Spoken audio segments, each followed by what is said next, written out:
ನಮಸ್ತೆ ಸ್ನೇಹಿತರೆ, ಇಲ್ಲಿ ಕಾಣ್ತಾ ಇರ್ತಕ್ಕಂತಹ ಈ ಮರ ಲಕ್ಷ್ಮಣ ಫಲದ ಮರ.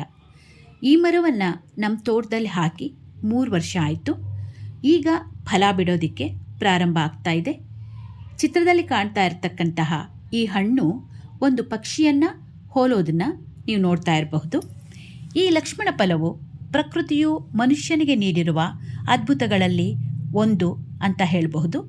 ಲಕ್ಷ್ಮಣ ಫಲವು ರುಚಿಯಾಗಿರುವುದಷ್ಟೇ ಅಲ್ಲದೆ ಯೂರಿನರಿ ಇನ್ಫೆಕ್ಷನ್ ಕಡಿಮೆ ಮಾಡುತ್ತೆ, ನಿದ್ರಾಹೀನತೆ, ಡಿಪ್ರೆಷನ್, ಹಲವಾರು ಆರೋಗ್ಯ ಸಮಸ್ಯೆಗಳನ್ನು ಕಡಿಮೆ ಮಾಡುತ್ತೆ. 12 ವಿಧದ ಕ್ಯಾನ್ಸರ್ ಕಣಗಳನ್ನು ನಾಶ ಮಾಡುವ ಶಕ್ತಿ ಲಕ್ಷ್ಮಣ ಫಲಕ್ಕಿದೆ. ರಾಮಫಲ, ಸೀತಾಫಲ, ಲಕ್ಷ್ಮಣ ಫಲ, ಹನುಮಂತ ಫಲ ಹೀಗೆ 4 ಫಲಗಳಿವೆ. ಈ ಲಕ್ಷ್ಮಣ ಫಲ ಆಯುರ್ವೇದ ಗುಣಗಳನ್ನು ಹೊಂದಿದೆ. ಮುಳ್ಳು ಹಲಸಿನ ಹಣ್ಣು ಅಂತ ಈ ಹಣ್ಣನ್ನು ಕರೀತಾರೆ. ಇದರ ಮೂಲ ಬ್ರೆಜಿಲ್.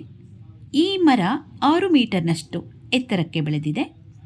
ಈ ಹಣ್ಣು ತಿನ್ನೋದಕ್ಕೆ ಹುಳಿಯಾಗಿದ್ದರೂ ಪೈನಾಪಲ್ ಹಾಗೆ ರುಚಿಯಾಗಿರುತ್ತೆ.